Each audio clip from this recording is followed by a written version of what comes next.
আবির দত্ত আমাদের আরেক প্রতিনিধি রয়েছে। নিঃসন্দেহে এইটা গুরুত্বপূর্ণ ছিল, গতকালও এই কথা জানা গেছিল যে সম্ভবত দুজনকে মুখোমুখি বসিয়ে জিজ্ঞাসাবাদ করতে পারে সিবিআই। 3 দিনের জন্য যেহেতু হেফাজতে পেয়েছে, জিজ্ঞাসাবাদে কি পাওয়া গেল, আজকে সিবিআই সওয়ালে কি বলল আদালতে আবির?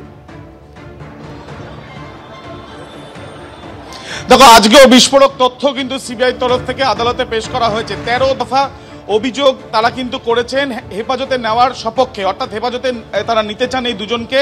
13 দফা কিন্তু তারা বেশ কিছু বিষয় আজকে আদালতের কাছে রেখেন। তার মধ্যে অত্যন্ত গুরুত্বপূর্ণ 6 নম্বর পয়েন্ট, যেখানে সিবিআই এর তরফ থেকে বলা হচ্ছে তারা বেশ কিছু সাসপেক্টেড মোবাইল ফোন নাম্বার পেয়েছেন, যেগুলো তারা ভেরিফাই করতে চান এই দুজনের সঙ্গে কথা হয়েছে। দ্বিতীয়ত তারা এটাও বলছেন যে সন্দীপ ঘোষ ঘটনাস্থলে ওই দিন উপস্থিত না থেকে তিনি ওখানে ক্লোজ মনিটরিং করতে পারতেন, কিন্তু সেটা তিনি সেদিনকে করেননি এবং পুরোপুরি পরিকল্পনা করেই এটা করা হয়েছে, এমনটাই তারা মনে করছেন। এবং তোমায় জানিয়ে রাখি 7 নম্বর পয়েন্ট, যেখানে তারা বলছেন যে আর.জি. কর মেডিকেল কলেজ হাসপাতালের সিসিটিভি ক্যামেরা যেগুলো সিজ করা হয়েছে সেটা ইতিমধ্যে এক্সট্রাক্ট করা হয়েছে বা সেটা খতিয়ে দেখা হয়েছে। সেখান থেকে সিবিআই জানতে পারছে বেশ কয়েকজনের মুভমেন্ট সেখানে রয়েছে, তারা কারা সেই বিষয়ে তথ্য তারা জানতে চান। আজকে আদালতে যখন সওয়াল জবাব চলে, শুরুতেই অভিযুক্তের তরফের আইনজীবীরা যখন সওয়াল করতে শুরু করেন, তখন শিয়ালদা আদালতের আইনজীবীরা তারা কিন্তু বিক্ষোভ করেন, কিন্তু তারপরে সওয়াল জবাব চলে এবং সেখানে অত্যন্ত তাৎপর্যপূর্ণ বিষয় সিবিআইকে বিচারক বেশ কিছু প্রশ্ন করেন। যে প্রশ্নের প্রথমেই করা হয় যে যারা গ্রেপ্তার হয়েছে তারা ধর্ষণ খুনে অভিযুক্ত নাকি প্রমাণ লোপাটে। সিবিআই তরফ থেকে রিপ্লাই করা হয়, অর্থাৎ সিবিআইয়ের যিনি আইনজীবী তিনি জানান যে সরাসরি না বললেও ধাপে ধাপে তথ্য নষ্ট করার পেছনে এদের ভূমিকা রয়েছে বলে তারা সন্দেহ করছেন। এছাড়াও বলা হয় বিচারকের তরফ থেকে যে পরিষ্কার করে যাতে তারা বলেন যে তারা তাদের যোগ প্রত্যক্ষ বা পরোক্ষভাবে আছে কিনা।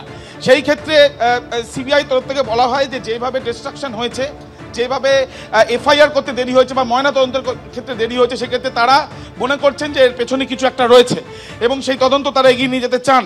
এরপর আমরা দেখলাম যে সিবিআইকে বিচারকের তরফ থেকে জিজ্ঞেস করা হয় যে তদন্ত বিলম্ব বা তথ্য নষ্টের ক্ষেত্রে আলাদা এফআইআরও হতে পারত।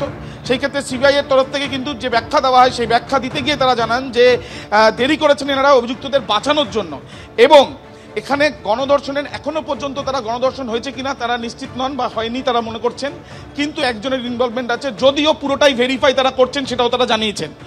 এই যে সিবিআই এর তরফ থেকে যে সাবমিশন করা হয়েছে, পাল্টা অভিযুক্তের তরফের আইনজীবী তরফ থেকে তারাও কিন্তু জানাচ্ছেন যে যে প্রক্রিয়ায় তাকে গ্রেপ্তার করা হয়েছে শুধুমাত্র বক্তব্যে অসন্তুষ্ট হয়েই গ্রেপ্তার কি করা হলো। এবং এই বিষয় নিয়ে সওয়াল জবাবের পর আমরা এখন দেখাবো তোমাকে, কিছুক্ষণ আগে বিক্ষোভে অনেকে এখানে ছিলেন এবং এখনো পর্যন্ত বিক্ষোভ না হলেও প্রচুর মানুষ এখানে রয়েছেন, প্রচুর পুলিশ এখানে মোতায়েন করা হয়েছে। এক ব্যক্তিকে তো দেখা যাচ্ছে হাতে জুতো নিয়ে তিনি দাঁড়িয়ে রয়েছেন। বারবার করে এই ধরনের ছবি কিন্তু আমরা দেখছি, প্রচুর সংখ্যায় পুলিশ। এই যে একটা হাই প্রোফাইল একটি ম্যাটার যেটার তদন্ত চলছে এবং তার সঙ্গে প্রচুর পুলিশ এখানে মোতায়েন রয়েছে এবং তার সঙ্গে সঙ্গে সিবিআই এর যে মামলায় যে শুনানি চলছে সেই শুনানির পর আমরা দেখেছি যে এর আগে বারবার করে এই ধরনের ছবি, যে কখনো জুতো মারা হয়েছে বা কখনো স্লোগান দেওয়া হয়েছে বা কখনো দেখা যাচ্ছে যে চড় মারা হয়েছে সন্দীপ ঘোষকে, কিন্তু আজকে ফের যখন এই দুই অভিযুক্তকে সিবিআই হেফাজতে 3 দিনের চাওয়ার জন্য তারা নিয়ে আসেন শিয়ালদা আদালতে, তখনও কিন্তু উত্তেজনার একটা পরিস্থিতি তারপরে তৈরি হয়, যেখানে দেখা যায় যে সাধারণ কিছু মানুষ তারা ক্ষোভে ফেটে পড়েন, তারা বিচারের দাবি চেয়ে তারা স্লোগান শাউটিং করতে থাকেন। এবং এখন এই সওয়াল জবাবের পরও অভিযুক্তরা বেরোলে সেই ক্ষেত্রে এখনো পর্যন্ত জমায়েত রয়েছে। অন্যদিকে পুলিশি নিরাপত্তার ছবিটা দেখাতে বলবো, প্রচুর সংখ্যায় পুলিশ আগে থেকে একের পর এক এই ধরনের ঘটনা, তারপর দেখা যাচ্ছে চারিদিকে ব্যারিকেড করা আছে, প্রচুর পুলিশ, মহিলা পুলিশকেও রাখা হয়েছে। সব মিলিয়ে সওয়াল জবাবে একদিকে যেমন সিবিআই একের পর এক চাঞ্চল্যকর তথ্য দিয়েছে, অন্যদিকে অভিযুক্তের তরফের আইনজীবীরাও তাদের বক্তব্য দিয়েছেন এবং পরবর্তী তদন্তও তারা চালিয়ে যেতে চান। সিবিআই তরফ থেকে কিন্তু এটাই জানানো হয়েছে আজকে শিয়ালদা আদালতে।